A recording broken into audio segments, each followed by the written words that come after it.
Hello everyone. देखिए, जो भी मैं एक्सपीरियंस कर रही हूँ गार्डनिंग में वो आपके साथ इसलिए शेयर कर रही हूँ क्योंकि कुछ लोग जिन्होंने अभी शुरुआत की है उन्हें ग्रो तो कर रहे हैं, वो सारी चीज़ें कोशिश कर रहे हैं, लेकिन चीज़ों का पता ना होने की वजह से बहुत ही ज़्यादा परेशान हो जाते हैं और फिर इधर उधर पूछने लगते हैं। तो मैं कोशिश ये करती हूँ कि जो भी चीज़ मुझे समझ आ रही है, मैं सीख रही हूँ, आप लोगों के साथ शेयरिंग करूँ। अभी काफ़ी सारे लोगों ने सब्जियाँ लगाई हैं जो मुझसे जुड़े हुए हैं।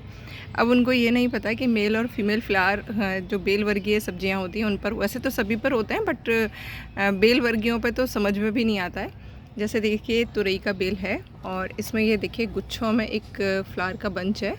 ये सारे के सारे मेल हैं। आप देख पाएंगे सिर्फ इनमें फूल खिलेंगे, कोई भी आप फल नहीं बन रहा है। और बैक साइड में देखेंगे आप, एक तुरई बन रही है, तुरई के आगे फूल है। तो जब मतलब ब्रांच पे से निकलेगा तो फल के साथ में फूल निकलता है, तो वो फीमेल होता है। तो आप समझ सकते हैं। अब काफ़ी सारे लोगों के यहाँ पॉलिनेशन का प्रॉब्लम आ रहा है, क्योंकि पॉलिनेशन नहीं हो पाता है तो डेफ़िनेटली आपका जो फ्रूट है वो सड़ के काला पड़ के या पीला पड़ के गिर जाएगा, वो नहीं होगा। तो उसका एक तरीका होता है हैंड पॉलिनेशन। अगर आपके यहाँ, जैसे देखिए मेरे, तो आप देखेंगे फूलों पर आप चींटियाँ देखेंगे, तो चींटियाँ ही पॉलिनेट कर देती हैं या फिर मधुमक्खियाँ आती हैं।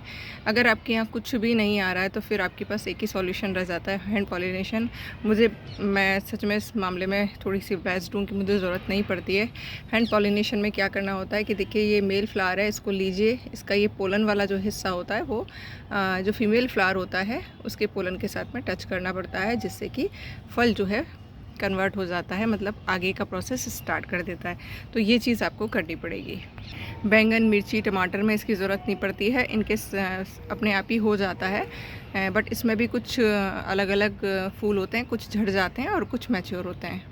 तो बस एक ही चीज़ कहूँगी कि आप करते रहिए, धीरे धीरे करके खुद सीख जाएंगे और डेफिनेटली आपके यहाँ सारी चीज़ें होने लगेंगी। और ये देखिए छोटी छोटी कचरी बननी शुरू हो गई हैं, एक देखिए ये रही। और हाँ, फूल आने के बाद में कड़वा बायो एंजाइम स्प्रे नहीं करना है, अगर कड़वा बायो एंजाइम फूल आने के बाद आपने स्प्रे कर दिया तो मधुमक्खियाँ नहीं आएंगी। तो मिट्टी में खट्टा डालना होता है फूल आने से पहले, मीठा मीठा डालना होता है फूल आने के बाद, जिससे बटरफ्लाइज, बीज और इंसेक्ट्स आएँ पॉलिनेशन के लिए। और जब फल बन जाता है उसके बाद डालना होता है कड़वा वाला, रीज़न जिससे कि कोई पेस्ट अटैक ना हो और आपके फल जो हैं स्वस्थ रहें और आपको खाने के लिए मिल सकें। आज सुबह मैंने वाइट फ्लाइज़ के लिए आपके साथ शेयरिंग किया था कि वाइट फ्लाइज़ छोटी छोटी सी मक्खियाँ होती हैं।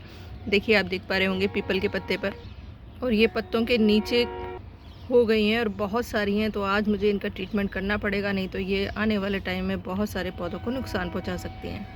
आपके पास कड़वा वाला बायो एंजाइम नहीं है तो आप देखिए नीम ऑयल स्प्रे करेंगे, रेगुलर कर सकते हैं। सिर्फ उसकी क्वांटिटी जो लेनी है, 1 लीटर में 5 ml लीजिएगा और उसमें थोड़ा सा भी कोई डिश वॉशर या शैम्पू है वो मिक्स कर लीजिएगा, क्योंकि नीम ऑयल पानी में मिक्स नहीं होता है। मैं नीम ऑयल यूज़ नहीं करती हूँ क्योंकि मैंने एंजाइम बना रखा है। और अगर आप पहली बार जुड़े हैं तो एंजाइम बना लीजिएगा, बहुत अच्छा वर्क करता है। और इसका फ़ोटो क्लिक करने के लिए मैं पूरे साल इंतज़ार करती हूँ। ये गुलमोहर का पौधा है, पेड़ है सॉरी, और देखिए पत्ती एक भी नहीं है, सिर्फ फूलों से लदा हुआ है। और ये साल में एक ही बार सीन देखने को मिलता है, और ये कब मिलेगा, जब आप बड़े बड़े पेड़ लगाएंगे। और ये है मेरे घर के सामने, वो बैक साइड में है, और इस पर देखिए कितने सैकड़ों की संख्या में कबूतर आके शाम को बैठते हैं 6 बजे के बाद में, और सुबह 6 बजे उठते हैं, पूरा रेस्ट करते हैं। और अब ये खिलना शुरू हुआ है, थोड़े दिनों में ये भी फूलों से पूरा भर जाएगा। और देखिए जानवरों को भी पता है कि 6 बजे के बाद कोई खाना पीना नहीं करना है, सुबह 6 बजे तक ये यहीं बैठे रहते हैं और हम इंसान ठूस ठूस के खाते रहते हैं। रात का कोई ठिकाना नहीं है, इसीलिए बीमार होते हैं। तो पक्षियों से या पशुओं से हमें कुछ सीखना चाहिए और अपनी दिनचर्या को सही करना चाहिए। हालांकि पॉसिबल नहीं होता है आज के टाइम में, लेकिन जितना कर सकते हैं उतना तो फॉलो करने की कोशिश करिए अगर शरीर को स्वस्थ रखना है। कनेर वापस से खिलने लगा है। आप लोग भी कहेंगे फालतू की बातें करती रहती है, लेकिन यकीन मानिए ये सब जो चीज़ें हैं बचपन से देखा है और अब मैं फॉलो भी करने की कोशिश कर रही हूँ, तो देखा है काफ़ी चेंजेस आए हैं। तो आप लोग कोशिश करिए जितना कर सकते हैं, और थोड़ा सा अपने बिहेवियर में ग्रेटिट्यूड लाइए, धन्यवाद दीजिए प्रकृति ने, ईश्वर ने, परिवार ने जो भी आपको दिया है उसके लिए थैंक्स बोलिए। शिकायतें ही करते मत रह जाइए कि जो भी कुछ आपके लिए किसी ने कुछ किया है तो उसके लिए थैंक्स ज़रूर बोला करिए। Thank you for watching. Information काम की लगी हो तो अप्लाई कर लीजिएगा और लाइक एंड शेयर ज़रूर करा करिए। Thank you for watching.